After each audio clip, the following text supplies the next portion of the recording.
찬미하여라.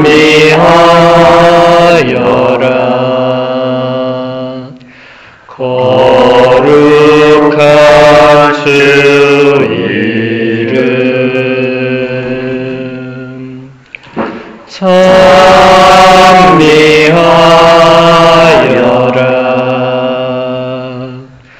오 나의 영혼아 찬미하여라.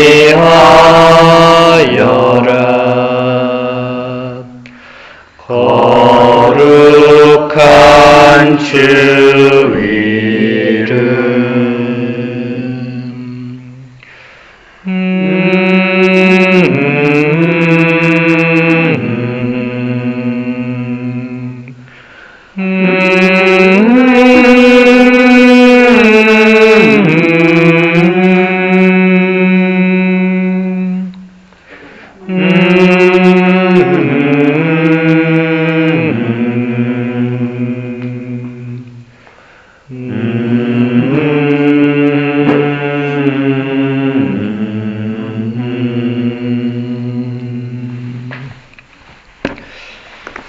네, 마지막 강의입니다. 1157항 함께 보도록 하겠습니다.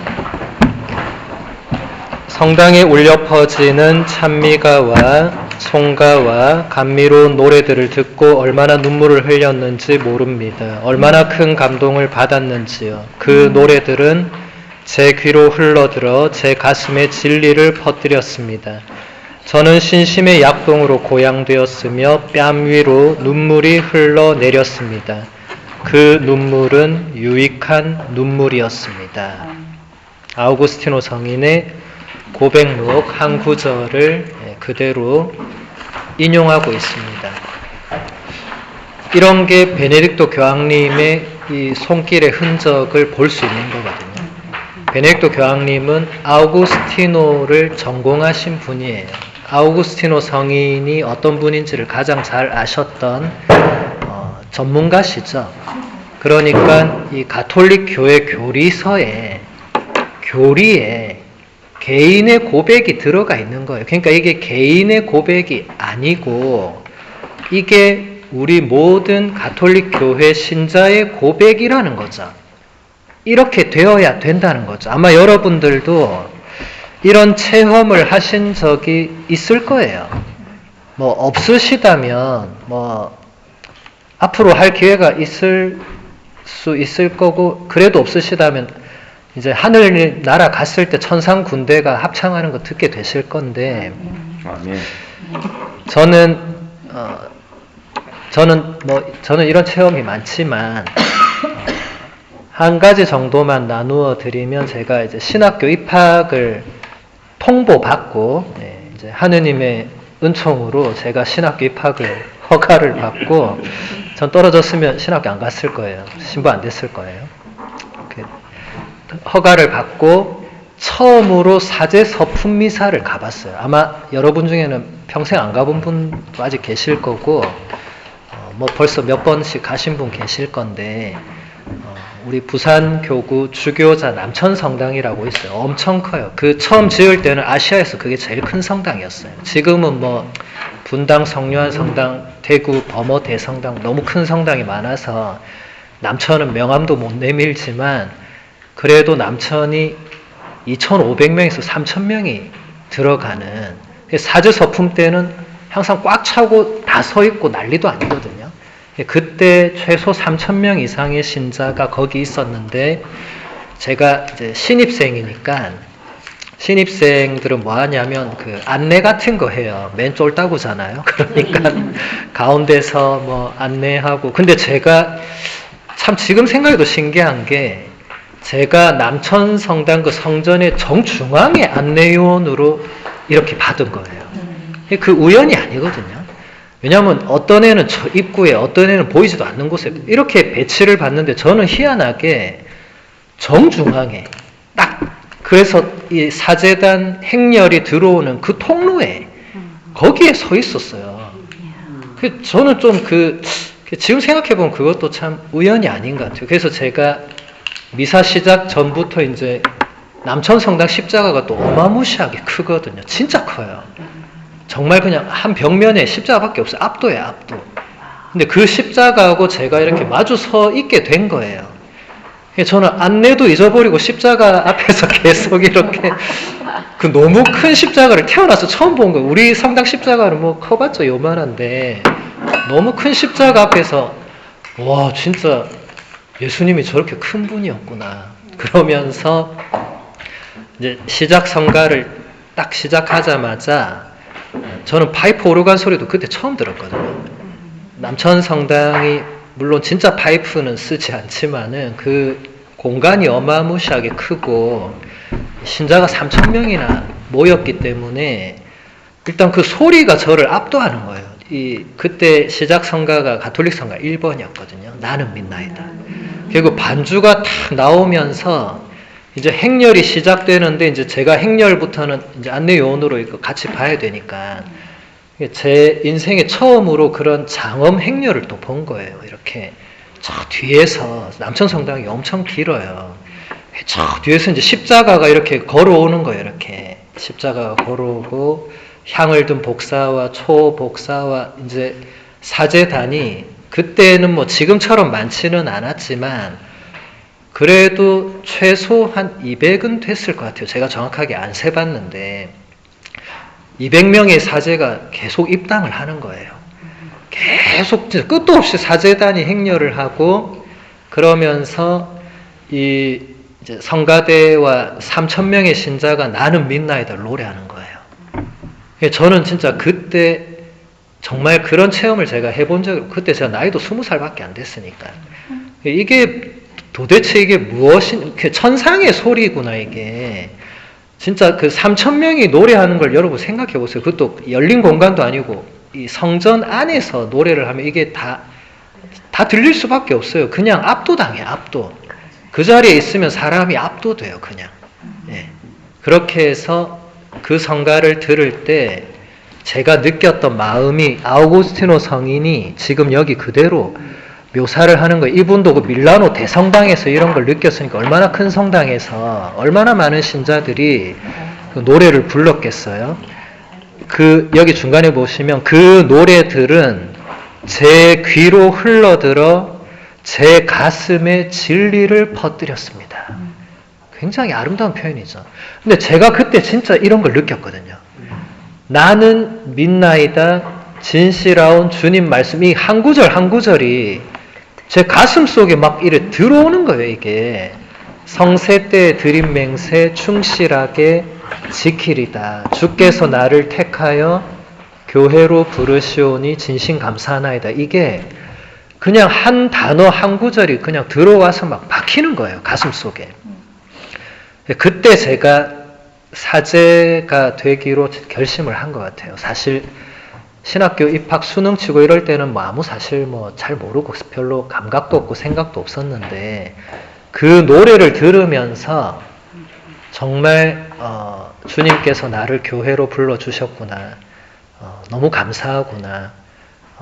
정말 제가 저를 사제로 이렇게 세워주신다면 평생 제가 당신을 위해서 헌신하겠습니다. 이런 기도가 저절로 나와요. 네. 그 성가가 그래서 힘이 있어요. 그래서 성가를 이렇게 피정 때 제가 부르는 이유도 우리가 잘 부르고 못 부르고는 중요하지 않아요. 나중에 들어보면 뭐 다 음도 틀리고 엉망인데 뭐 그런 건 중요하지 않습니다. 예. 근데 사람들도 제가 이렇게 피정 강의를 유튜브에 올리면 우리가 부른 성가를 사람들이 들어요. 사람들이 얘기해요. 신부님 음은 별로 안 맞던데. 네, 그런데 뭔가가 느껴진다는 거예요. 뭔가 그 피정 안에서 그 참가자들의 마음이 정말 신기하게도 그 성가 안에서 느껴진다는 거예요. 그래서 꼭 같이 피정한 것 같다고. 이번 피정 강의도 제가 다 끝나고 집에 가면 다시 다 올리거든요. 그럼 여러분도 듣겠지만 여기 안 온 분들도 들으세요. 근데 그 성가를 들을 때 그렇게 다들 좋아하시는 거예요. 강의는 좀 힘드니까. 근데 성가는 이 뭔가 사람 마음을 움직이는 힘이 있어요. 그래서 아우구스티노 성인이 성가는 2번 기도하는 거라고. 사실 2번 이상의 효과가 있죠. 같은 기도도 말로 할 때랑 성가로 할 때랑 완전 다르거든요. 그래서 여러분들도 혼자 계실 때도 성가를 듣거나 부르는 것은 아주 큰 기도입니다.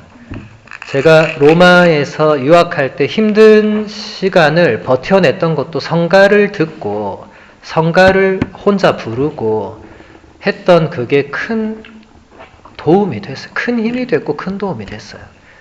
아마 누가 옆에서 저를 봤으면 이제 반쯤 미쳤다고 생각했을 거예요. 왜냐면 혼자 계속 성가를 부르니까 저 사람이 드디어 미쳤구나. 아마 그렇게 봤을 거예요. 그러든 말든 그러거나 말거나 저는 꿋꿋이 성가를 불렀거든요. 왜냐하면 성가는 하느님이 듣고 계시잖아요.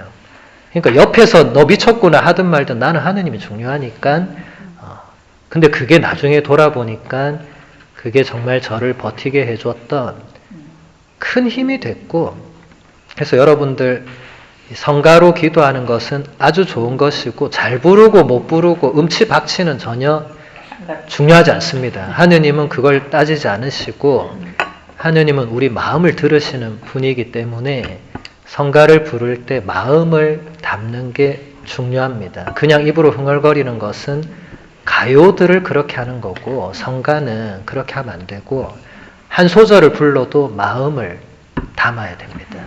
그게 중요합니다.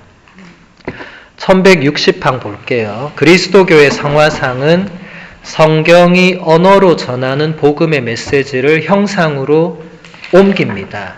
형상과 언어는 서로를 분명하게 해줍니다.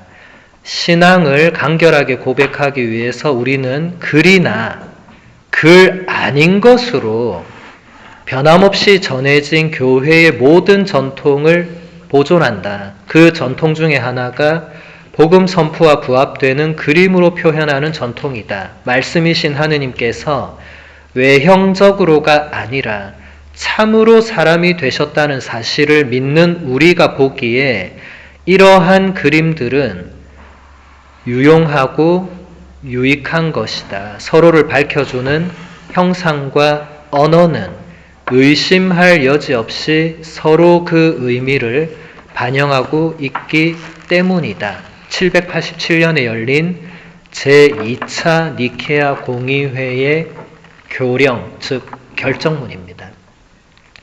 우리는 교회가 가르치는 대로 믿잖아요.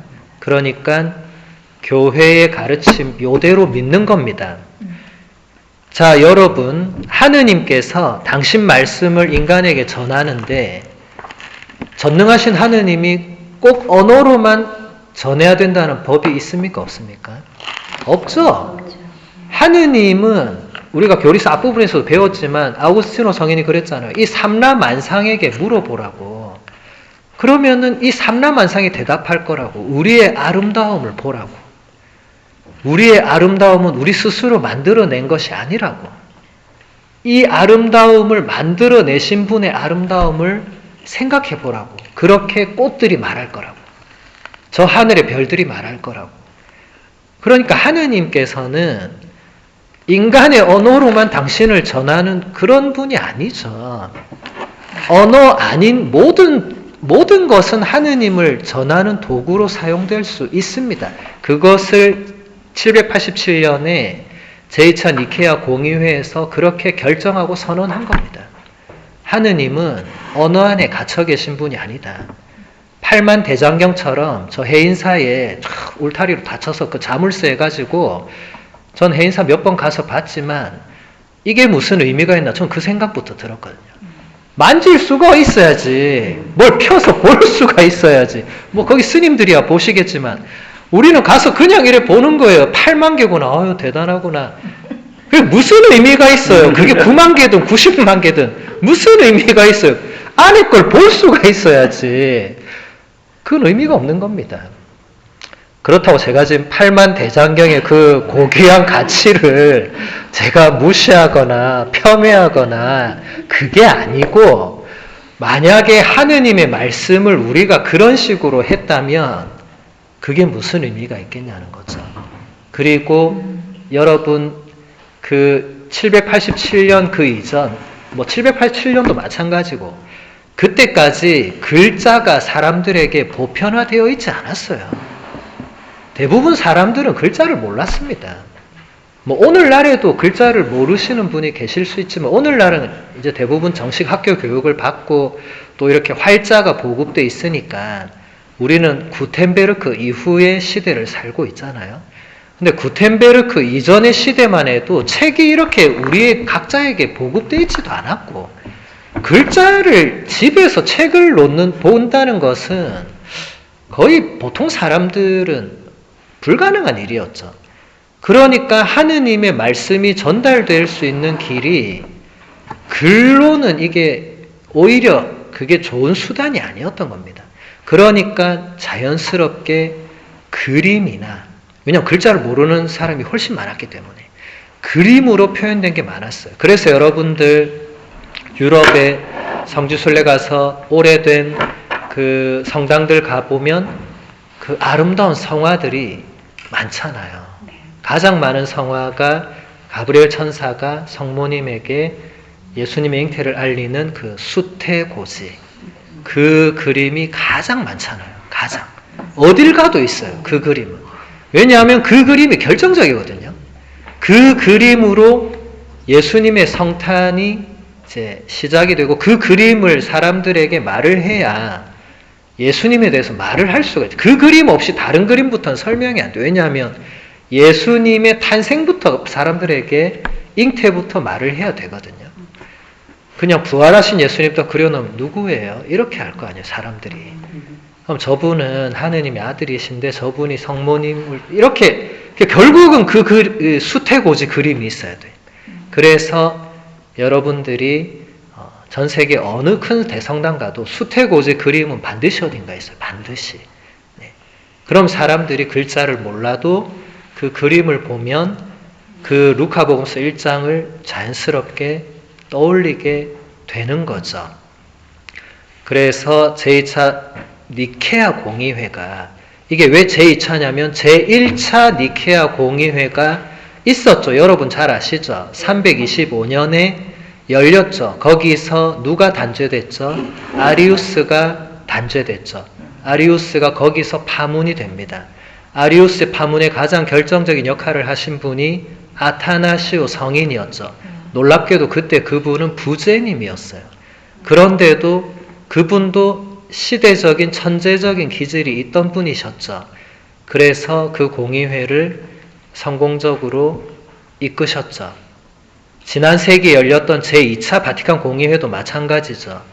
제2차 바티칸 공의회가 성공적으로 이끌어질 수 있었던 것은 요한 23세라는 탁월한 성인이 열기도 했지만 또 바오로 6세라는 또 다른 탁월한 성인 교황님이 이어받은 것도 있지만 실제로는 천재적인 신학자들이 다 자문위원으로 있었거든요. 베네딕토 교황님부터 해서 뭐 발트 카스퍼나 이브 콩가르나 한스 퀼이나 지난 세기에 우리가 들으면 누구나 이름을 알만한 엄청난 분들이 이 발타살 추기경도 그렇고 그때 요한 바오로 2세 교황님도 그랬고 그때 자문위원으로 제2차 바티칸 공의회를 거의 이끌었어요. 그 이끌었던 주도적인 분들이 교부학자였어요.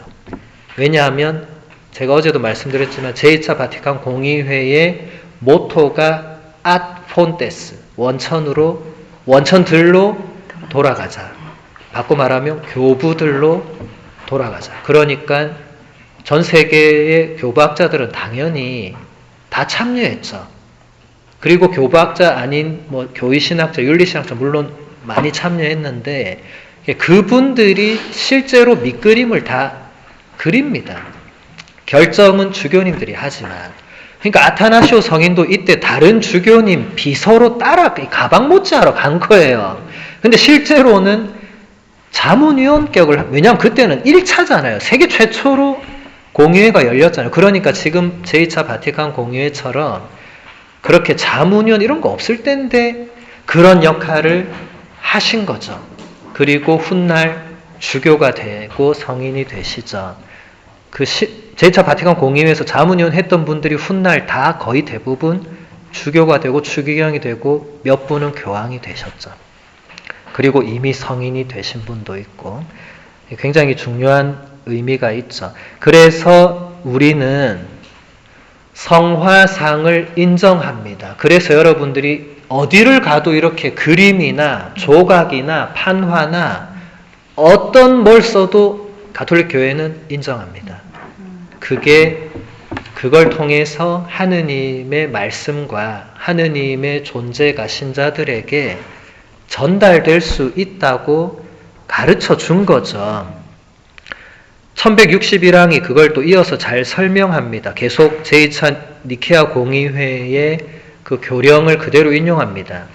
하느님의 영감을 받은 우리 교부들의 가르침과 가톨릭 교회의 전승에 따라서 우리는 다음과 같은 사항을 확실하고도 명확하게 결정한다.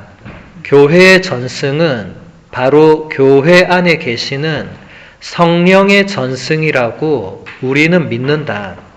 그림으로 그려졌거나 모자이크로 만들어졌거나 다른 적절한 재료로 만들어진 유서 깊고 거룩한 성화들, 그리고 귀중하고 생명을 주는 십자가상은 하느님의 성당과 제구들과 제의와 벽과 화판과 지방과 거리에 모셔야 한다. 그리고 하느님이시며 구세주이신 우리 주 예수 그리스도의 형상이나 순결하신 우리 주 천주 성모의 성화상이나 거룩한 천사들과 모든 성인들의 성화상도 마찬가지다. 끝. 그럼 우리는 어떻게 해야 된다? 이대로 믿고 따르면 됩니다. 자, 근데 여기서 이 앞부분이 굉장히 중요한 내용을 담고 있어요.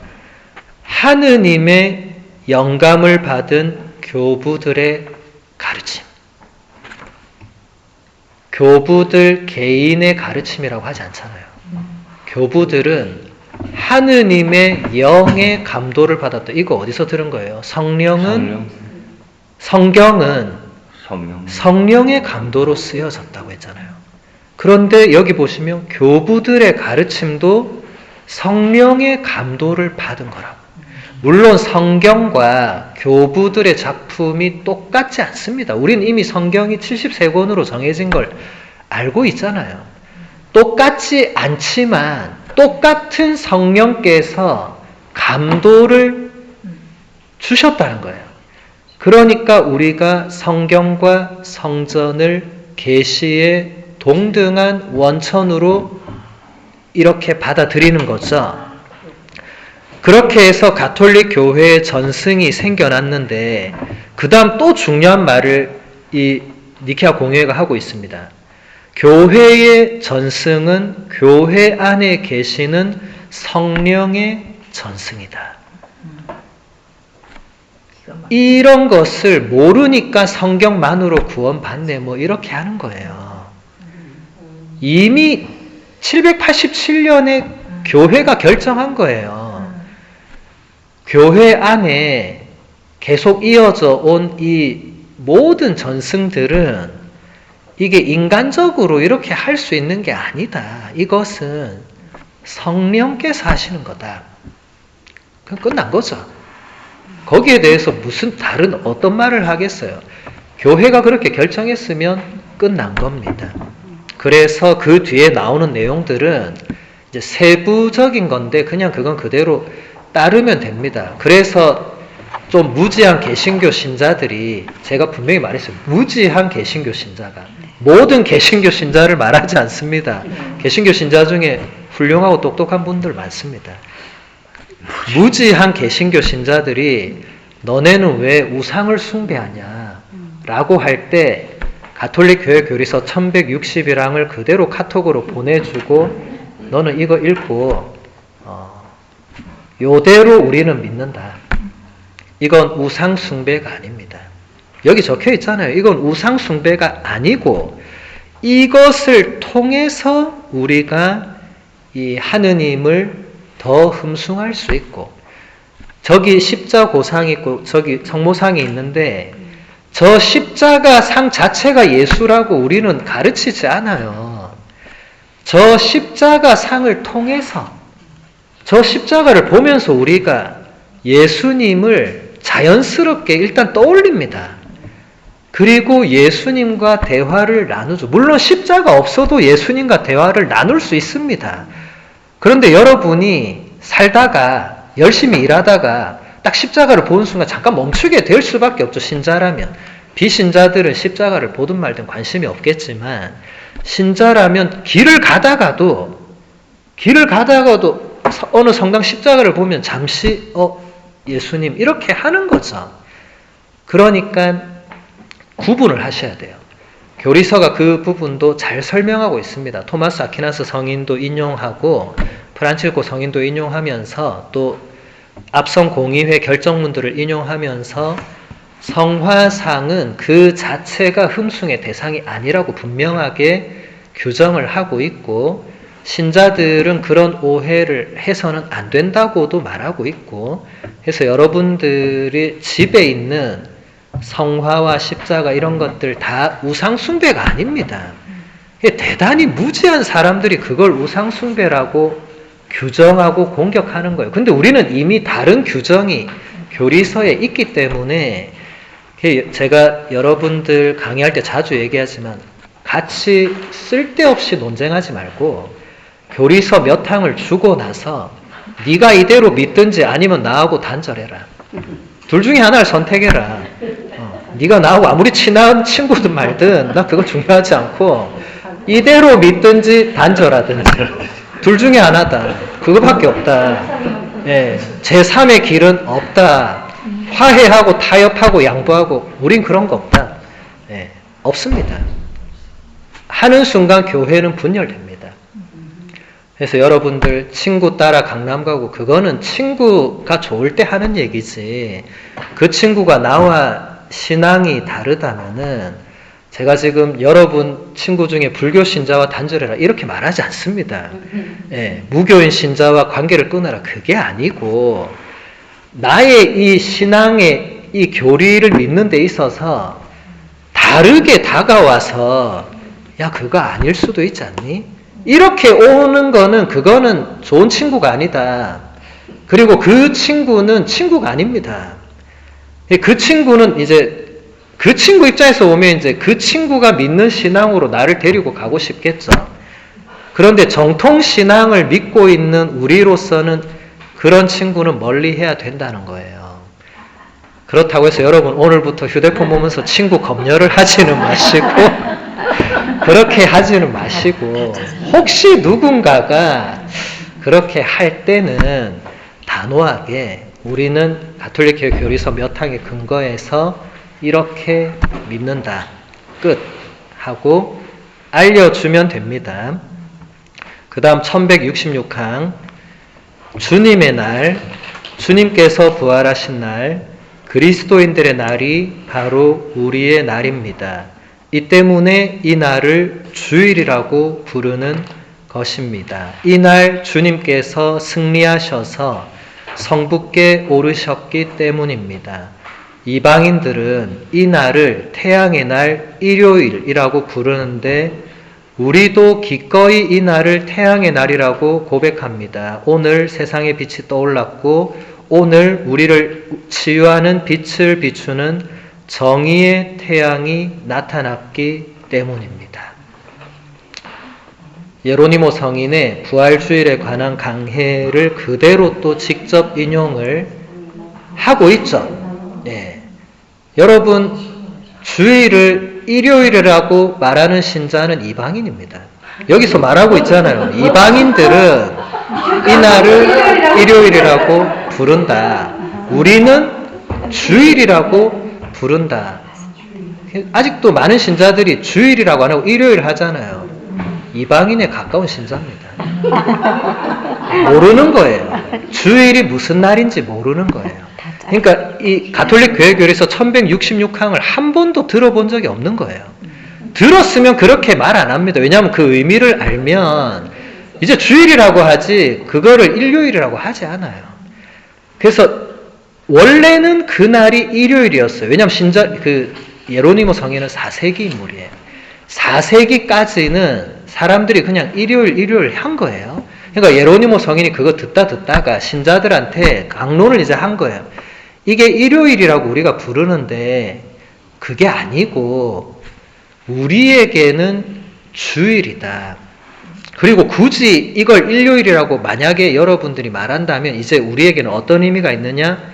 우리에게는 정의의 태양이신 예수 그리스도의 날이다.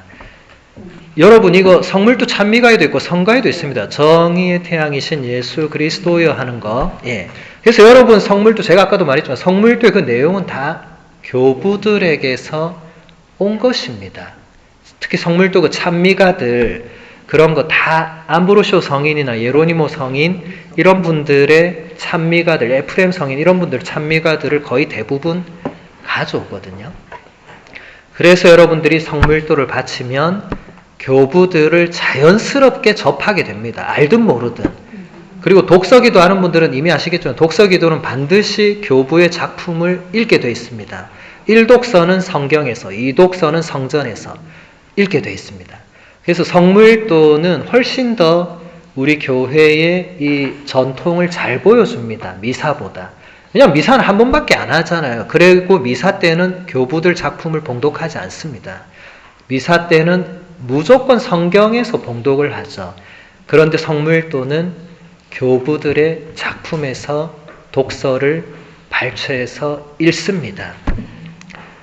그러니까 성물도도 굉장히 중요한 전례가 됩니다. 자, 주일은 더 정확하게 말하면 주님의 날이고 더 정확하게 말하면 주님께서 부활하신 날입니다. 그래서 우리는 주일을 거룩하고 특별하게 보내야 됩니다.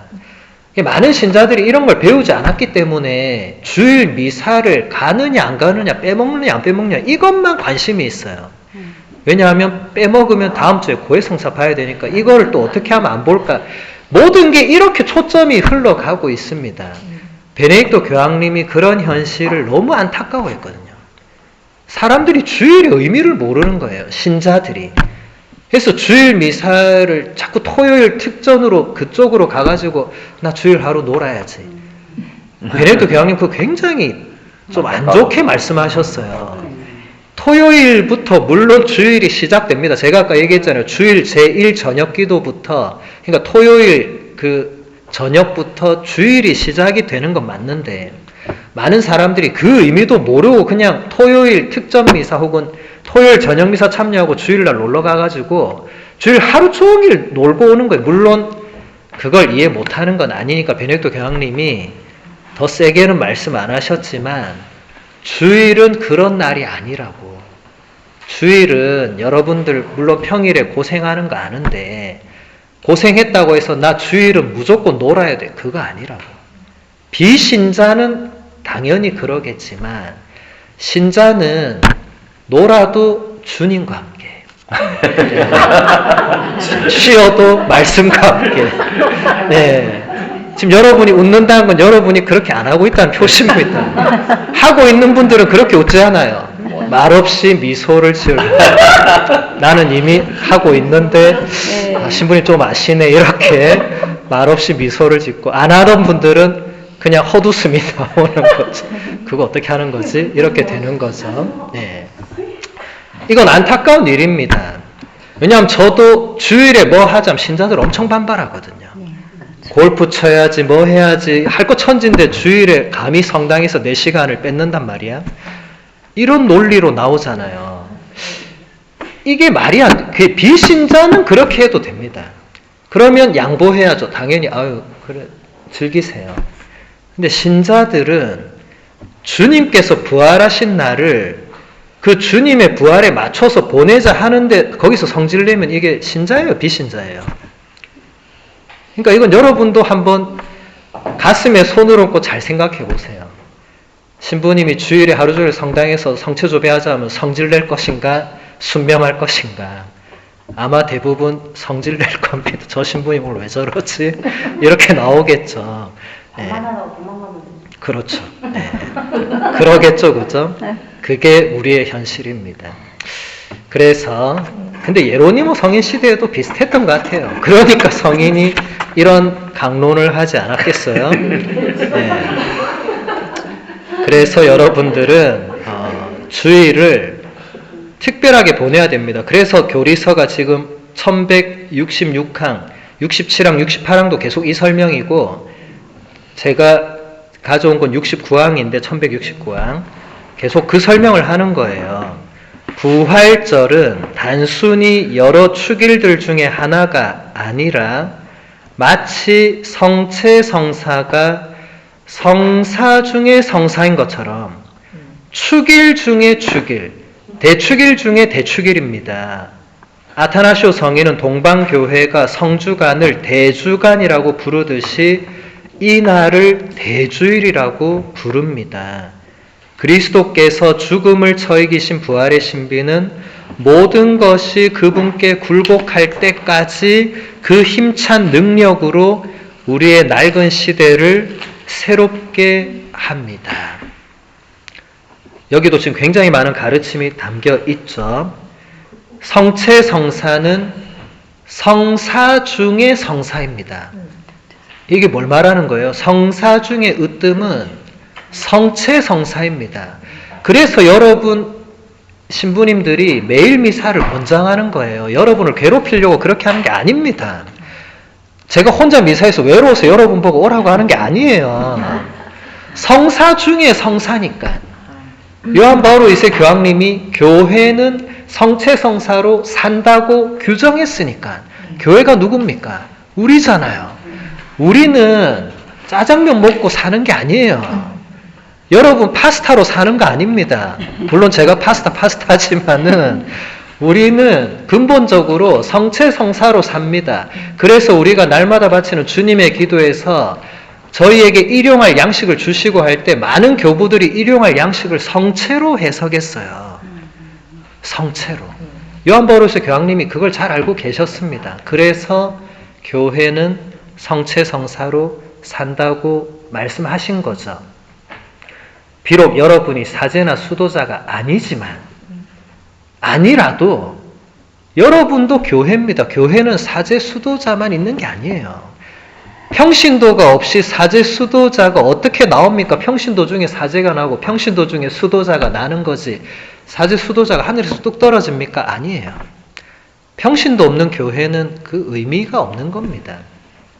그렇다면 여러분들도 성체성사로 살아가는 분들이에요. 여러분들에게도 주일은 특별한 날입니다. 사제 수도자만 그런 게 아닙니다. 이때까지 교회가 너무 그런 분위기가 팽배해 왔어요.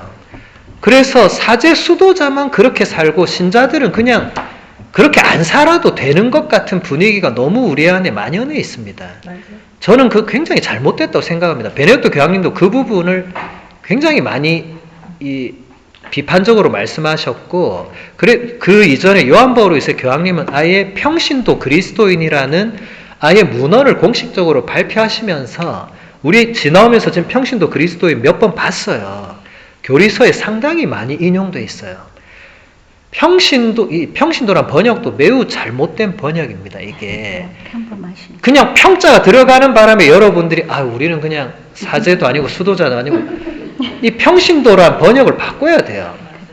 근데 신자들 입에 너무 붙어서 이제 바꿀 수가 없어서 놔두는 건데, 원래 의미는 그리스어로 라이코스거든요. 라이코스.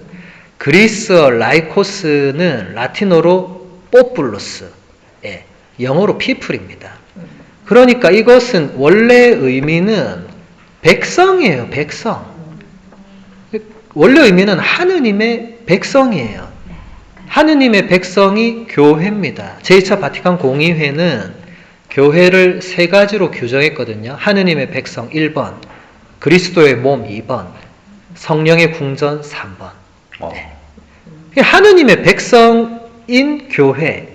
그러니까 이걸 평신도라고 번역한 것은 사실은 진짜 매우 맞지 않는. 그러니까 제가 왜 그렇게 번역했는지 의도는 알겠어요. 왜냐하면 성직자, 수도자, 신자와 구분되는 이 하느님의 백성을 말하려고 하다 보니까 우리말에 없는 말이잖아요. 뭔가 이 말을 만들어내야 되는데 그러다 보니까 신자 중에서 사제와 수도자가 아닌 신자라고 해서 평신도 이렇게 한 건데 그 의미가 지금 여러분들과 많은 신자들에게는 나는 사제 수도자가 아니니까 그렇게까지 살 필요가 없다. 딱 이런 뉘앙스로 가버린 것 같아요, 이미. 예. 그래서 제가 중강에 때 자주 그런 얘기 했잖아요. 여러분들은 수도자는 아니지만 수도자처럼 살아야 된다고. 그리스도인들은 다 그렇게 살아왔다고. 공식 수도자 아니었어도 교부들은 정식 수도자 아니었지만 교부들은 다 수도자처럼 살았어요. 굳이 수도자로 승인받지 않았지만은 그 어느 수도회보다 수도자처럼 살았습니다. 아우구스티노 성인, 예로니모 성인 다 마찬가지. 물론 아우구스티노 성인은 자신의 수도회도 세우고 규칙서까지 썼지만 예로니모 성인은 전혀 그러지 않았지만 본인은 그냥 수도자였어요. 한평생 수도자로 살았습니다. 그러니까 여러분들도 수도자가 아니지만 그 아니란 거는 공식적이지 않은 거지. 여러분들도 얼마든지 성물도를 바칠 수 있고 나름의 규칙적으로 생활을 할 수 있고 또 신자든 비신자든 삶을 규칙적으로 살아가는 거는 매우 좋은 자세거든요. 여러분 삶이 불규칙한 사람은 그 안정되지 못한 거예요. 내적으로나 외적으로나. 그런 사람은 이게 삶이 위태위태할 수밖에 없어요. 규칙은 굉장히 중요한 거예요. 그래서 여러분들도 이 피정도 보세요. 여러분 피정하면 가장 먼저 뭐부터 나옵니까? 시간표. 그게 다른 말로 뭐예요? 규칙이에요. 여러분 피정 오면 힘든 거예요. 집에서는 이렇게 안 하잖아요. 아무도. 그냥 알아서 일어났다가 드라마 보다가 또 잠 오면 자다가 이래 사는데 여기 오면 그렇게 했다가는 바로 퇴출이잖아요. 예. 여기서는 시간을 볼 수밖에 없잖아요. 제가 여러분들에게 집에 가서도 시간표 만들어라 이 말이 아니고 그러면 다음부터 종강피정 아무도 안 오겠죠. 이제. 거기 갔다가 죽음이다. 신부님 확인하더라. 이렇게 되면은 그게 아니고 나름의 규칙을 세워야 됩니다. 그러기에 가장 좋은 게 성물도입니다. 그게 어려운 분은 가톨릭 기도소의 아침 저녁 기도. 그러면 축이 생기거든요. 저는 가장 인간에게 중요한 것은 축이라고 생각해요. 지구도 자전축과 공전축이 있어서 이 규칙에 따라 계속 돌거든요. 그런데 이게 한 번도 어긋난 적이 없어요. 왜냐하면 축이 있기 때문에. 축이 사라지는 순간 자전과 공전을 마음대로 할 수밖에 없죠. 그러면 우리는 더 이상 지구에서 살 수가 없습니다. 다 죽습니다. 근데 그걸 우리 생활에 그대로 가져와 볼게요. 우리 생활에 축이 없으면 이게 생활이 질서가 잡히지 않기 때문에 그냥 마음대로 불규칙하게 이렇게 가다 보면 결국 끝에는 다 죽습니다. 그럴 수밖에 없죠. 뭐가 죽는 거예요? 내 영혼이 죽어가는 거예요. 그럴 수밖에 없어요. 여러분 인생을 200년 누가 삽니까? 100세 시대라 하지만 보장돼 있습니까? 아니죠. 오늘 밤에 하느님께서 나에게 이제 가자고 하실 수 있죠. 다 안 그러길 바라고 눈 감을 뿐이지. 근데 어떤 날은 그냥 하느님 제발 오늘 저를 데리고 가주세요라고 기도하는 날도 있잖아요. 언제 갈지 모르죠. 그러면은 그 1분 1초가 아무렇게나 그냥 허비해도 되는 시간이 아니죠. 다 소중한 시간입니다. 근데 왜 그걸 그렇게 아무렇게나 낭비하는 거예요? 왜 그냥 내 마음대로 그냥 하고 싶은 대로 그게 나니까 내 인생이니까 그거 좀 위험해요. 우리는 신앙인이잖아요. 우리는 하느님께서 주신 생명을 하느님께서 주신 그날 하루를 사는데 내 인생이니까 내 마음대로 그건 비신자들, 무신론자들 혹은 그 외 종교 신자들이 할 수 있는 말이고 신자들이 그렇게 말한다면 매우 곤란합니다. 제가 자주 얘기하잖아요. 우리는 주도권을 하느님께 드리는 사람이지 내 인생이니까 내 마음대로 살겠다. 아닙니다. 우린 세례 때 그걸 포기하겠다고 서약한 사람들입니다. 기억이 안 나더라도, 그리고 잊어버렸더라도. 그래서 해마다 부활, 대축일, 파스카, 성야, 밤미사 때 갱신하잖아요. 네가 잊어버렸을까봐 다시 하는 거예요. 촛불 들어 하고 다시 물어보잖아요. 마귀를 끊느냐? 또 물어보잖아요. 끊습니다. 했잖아요. 여러분 그거 한 지 지금 2달밖에 안 지났습니다. 굉장히 오래된 것 같죠? 2달도 안 지났습니다. 서약을 한 지 2달이 안 됐어요. 그리고 내년 부활에 또 합니다. 왜 서약해놓고 돌아서서는 아무렇지 않은 듯이 살아가죠? 그건 아니죠. 여러분, 약속과 서원은 다른 겁니다. 약속은 사람끼리 하는 거예요. 약속은 깰 수 있고 깨어질 수 있습니다. 그런데 서원, 맹세, 서약이라고 번역되는 그 단어는 깰 수 없습니다. 성세 때 드린 맹세 충실하게 지키리다 한 거 깰 수 없어요. 왜냐하면 그건 대상이 인간과 하느님이기 때문에 그렇습니다. 우리끼리 점심 약속했다 취소하면 됩니다. 그 아무 문제 없어요. 그래 다음에 봐 하면 되는데 하느님과 내가 이날 점심을 먹기로 했다. 그건 깨면 안 되죠. 여러분 하느님이 그렇게 만만한 친구가 아니잖아요. 그거는 그런 차원이 아니죠. 그래서 여러분 하느님께는 함부로 약속하시면 안 되고 지키지 못할 약속은 애시당초 하셔서도 안 되고 하느님께 약속하려면 정말 주님 제가 이건 평생 지키겠습니다 하는 걸 서원해야 돼요. 그것도 비공식 서원이니까 깨질 수 있습니다. 공식 서원은 근데 깨질 수 없죠. 종신서원이나 사제 서품 때 서약이나 이런 것들은 세례 서약 마찬가지고 그런 것들은 깨어질 수 없습니다. 그래서 여러분들이 이 시간들을 충실하게 보내는 것은 내가 하느님께 얼마나 주도권을 내어드리느냐에 결국 달려있거든요. 그러니까 오늘 하루 비었네, 오늘 뭐하지? 이런 사람은 벌써 하느님과 무관하게 살고 있다는 증거예요. 오늘 뭐하지는 내가 오늘 뭐할까 이거잖아요. 신앙인은 그렇게 생각하지 않습니까? 생각하지 않습니다. 신앙인은 오늘 하고 비웠으면 주님 제가 오늘 무엇을 하면 될까요? 이렇게 묻고 답을 찾는 사람들입니다. 그럼 주님께서 답을 주실 거예요. 일단 기도해라. 이렇게 하실 거예요. 항상 기도가 먼저죠. 우리 지금 베네딕토 수도의 피정집이 와있죠. 베네딕토 성인의 수도의 모토는 오라 엣 라보라입니다. 라틴어로. 오라는 기도, 하라, 명령형이에요. 엣은 영어의 end고 라보라는 일하라. 그것도 명령형입니다. 순서가 중요하죠. 라보라 엣 오라 이렇게 베네딕토 성인이 규정하지 않았죠. 오라 엣 라보라. 무조건 기도부터 먼저다. 제가 어릴 때는 기도 안 하면 부모님이 밥을 주지 않았습니다. 아마 그렇게 크신 분들 있을 거예요. 네가 기도를 굶으면 밥도 굶어야 된다. 그게 우리 어른들 신앙이었습니다. 그게 어떻게 이렇게 20-30년도 안 돼서 이렇게 변질됐는지 저는 그게 참 미스테리예요.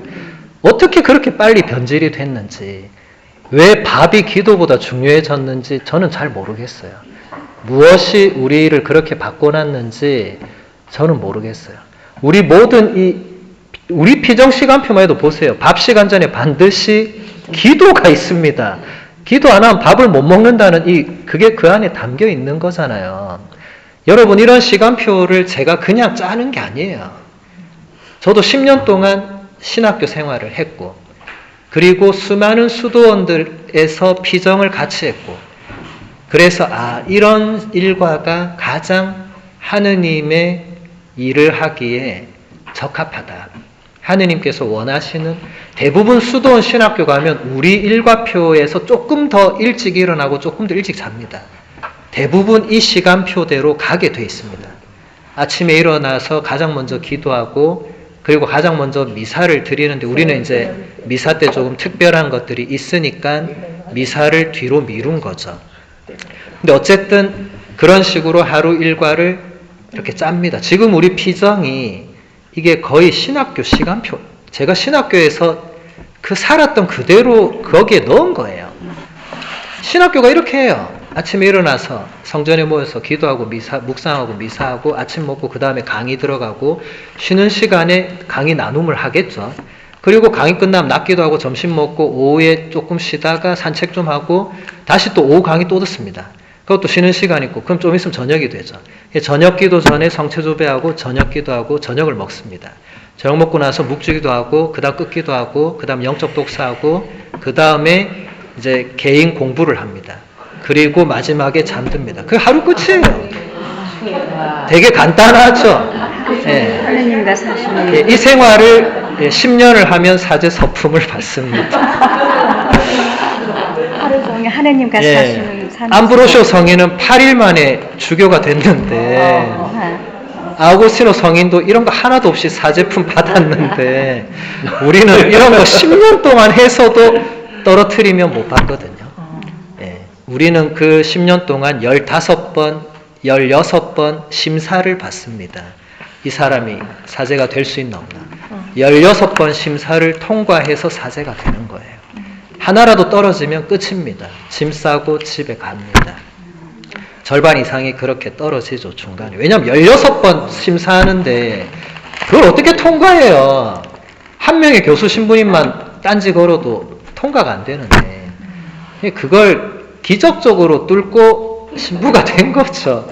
우리는 다 알고 있습니다. 이것은 우리의 능력이 아니라 하느님의 은총과 교수님들의 자비로 여기로 왔다. 교수님들의 자비가 없었다면 저는 여기 오지 못했다. 그렇잖아요. 교수 신부님이 F를 주면 끝입니다. 통과가 안 돼요. 뭐 솔직히 기분 나빠도 F 줄 수 있잖아요. 교수의 권한이잖아요. 예, 그런데 교수님들이 얘 보니까 참 공부는 못하는데 그래도 참 얘 신심이 깊어. 이렇게 해서 신부된 대표적인 사례가 요한 마리아 비안네 성인입니다. 라틴어 시험을 6번 떨어졌어요. 그게 도저히 안 된다고 교수님들이 얘는 집에 보내야 된다 했는데 학장 신부님이 쟤처럼 기도하는 신학생이 어딨냐. 쟤는 공부는 그래 신학교 입학도 이분이 6번인가 못했어요. 떨어져가지고. 그런데 쟤는 저렇게 기도하면 쟤는 많은 영혼을 하나님께 이끌 수 있다. 그 학장 아니었으면 우리는 요한 마리아 비안네 성인을 몰랐을 거예요. 왜냐하면 신부가 못 됐을 거니까. 예. 근데 요한 마리아 비안네 신부님은 삶을 철저하게 규칙적으로 다른 신학생들이 쉬고 있을 때도 본인은 공부가 안 되니까 정말 하느님께 간절히 매달려서 기도를 했고 그걸 학장 신부님이 눈여겨 보신 거죠. 그래서 학장의 자비로 교수들의 반대를 뿌리치고 비안네 신부님에게 서품을 주고 그래도 불안하니까 가장 시골 본당으로 보내요. 큰 본당 보내면 강론도 못하고 이러면 좀 곤란하니까 가장 시골 본당 아르스라는 지금도 가보면요. 여러분 뭐 아마 안 가보셨겠지만 저만 가봤을 건데 지금도 프랑스에서 그런 시골이 없어요. 비안네 신부님 아니면 평생 아무도 안 갈 곳입니다. 거기 사는 분들만 대대로 살겠죠.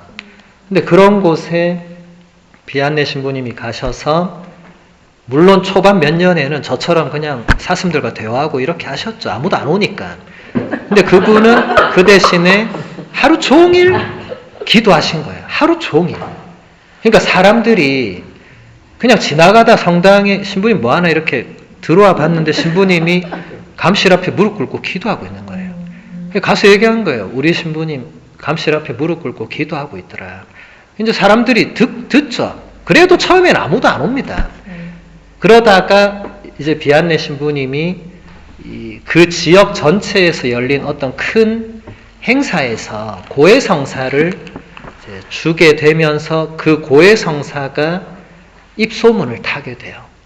그분한테 갔더니 특별한 은총이 있더라. 그러니까 사람들이 비안네 신부님을 그때부터 찾아갑니다. 그래서 고해성사를 한 명이 보고 나오고 또 친구 데리고 가겠죠. 이런 식으로 해서 나중에는 하루에 2만 명이 거기 줄을 서가지고, 그 시골에 줄 설 데가 어디 있었겠어요. 줄이 어디까지 서가지고 이제 비안내 신부님이 하루에 18시간을 고해소에 앉아 있었던 거예요. 왜냐하면 중간에 나올 수가 없는 거예요. 사람들이 줄을 서 있는데 어떻게 신부가 저 밥 먹고 올 테니까 식사하세요. 안 되잖아요. 비안내 신부님은 물론 화장실을 가셨겠죠. 지금 그게 중요한 게 아니잖아요, 지금. 얼른 갔다 오셨고. 네. 그래서 비안내 신부님은 하루 2시간 기도, 2시간 취침, 2시간 식사, 화장실, 개인 시간, 나머지 18시간은 고해성사. 이렇게 보내셨죠. 예. 그래서 성인이 되셨죠. 근데 만약에 그때 신학교에서 탈락시켰으면 그런 성인은 나오지 않았겠죠.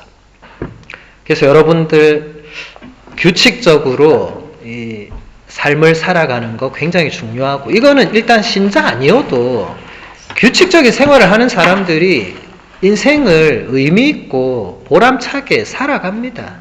근데 우리는 이제 그 규칙이 우리가 만든 규칙이 아니라 하느님께서 원하시는 규칙을 우리 안에, 우리 삶 속에 만들어서 그렇게 살아가야 되는 거죠. 거기에 가장 큰 도움을 줄 수 있는 것이 시간전례, 성물도라는 겁니다. 그래서 지금 시간이 다 됐으니까 제가 읽어만 드릴게요. 왜냐하면 1174항, 1175항에서 성물도에 대해서 얘기하는 거 읽어드리고 마무리하겠습니다.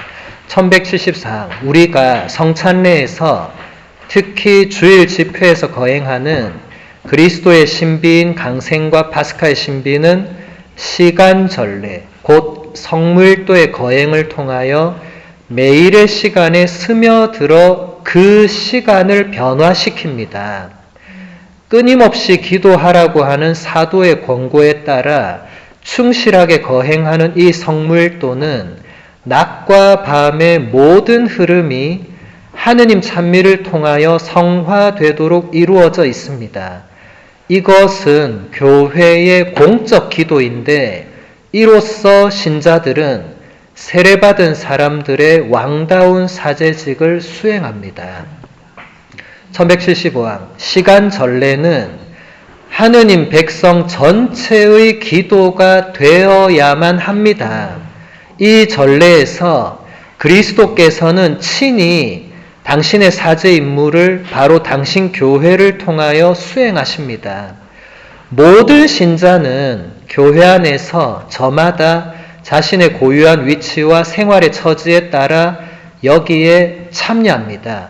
사제들은 사목직을 수행하는 사람으로서 기도와 말씀의 봉사에 충실하라는 요청을 받고 있기 때문에, 그리고 남녀 수도자들은 자기 봉헌 생활의 은사에 따라 성물도를 바치며 모든 신자들도 가능한 한 성물도를 바쳐야 합니다.